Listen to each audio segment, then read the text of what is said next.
Good morning সবাই রে। তো আমরা আছি এখন বিহারে। তো ট্রেন আছে 3 ঘন্টা লেট। এই জায়গাটার মধ্যে সবসময় আমরা রাত্রিবেলা যাই, তো যার লেগে এই জায়গার মধ্যে দেখি না। তো আজকে এখন দেখো বাইরের ভিউটা কত সুন্দর, বাইরেটা দেখো।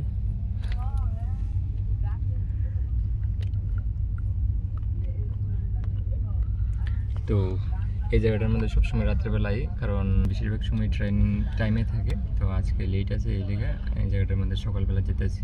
তো আর 2 ঘন্টা লাগবো দেওঘর পৌঁছতে।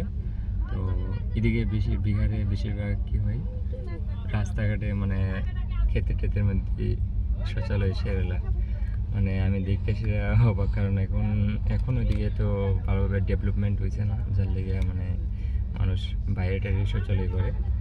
তো এই জিনিসটা এরকম মানে সকালবেলা আইলে বিহারে সিটে এই জিনিসটা দেখা যায়। তাও ট্রেনের রেল রাস্তার সাইডে বাইডে মানে ওপেন মানুষ যেতেছে, আর এদিকে তারা করতেছে। দেখতে সেটা আমি অবাক হয়ে গেছি, মানে লাজ শরম কিচ্ছু নাই।